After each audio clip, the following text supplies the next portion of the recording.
In creating our way of life that we enjoy today, we had to make some sacrifices. Our ancestors existed in a world where safety, security, even shelter wasn't a guarantee. But they had meaning, they had magic, they had myth, they had symbols. They looked at life in a way that generated purpose. Many of the tribes and groups felt that even upon birth, you were bringing in the history of your ancestors, and if you were reborn as one of these ancestors or through one of these ancestors, you were given a name, you were given purpose, you were given meaning, and you came into the world with meaning.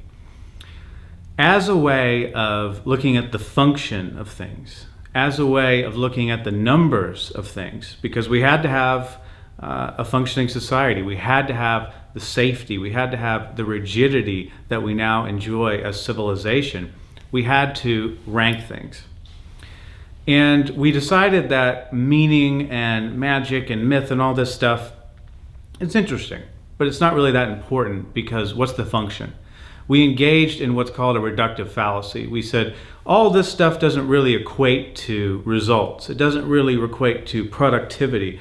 And if I own a factory or something, I really don't want these workers talking about all this and getting sidetracked. They need to be in there manufacturing. They need to be in there working, right? And we adopted this mindset of productivity over virtually anything else and function over meaning.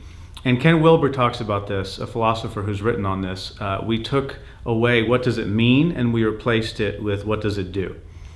And when we engage in this type of thinking, we create society that functions well. We have security, we have general sense of reasonable well-being. We don't have to worry about food, we don't have to worry about shelter, things like that.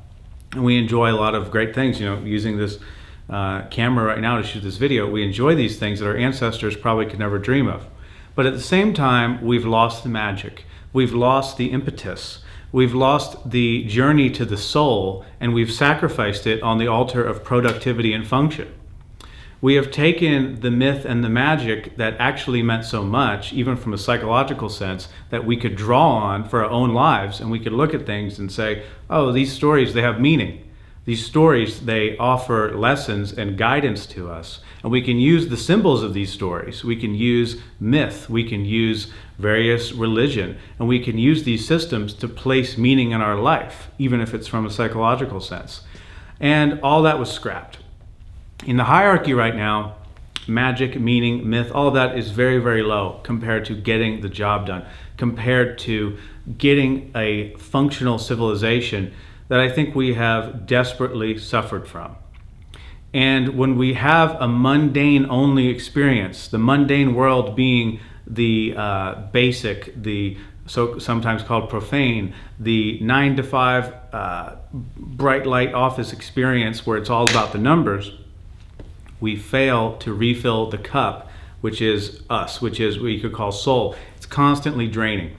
And the sad thing about mundane experience, which we're all accustomed to because we now live in it, whereas the ancients had sacred experiences and markers and experiences where they would come together and they would refill the cup, we become drained.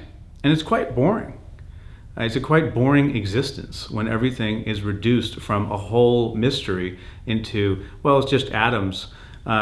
We have basically lost the value of life.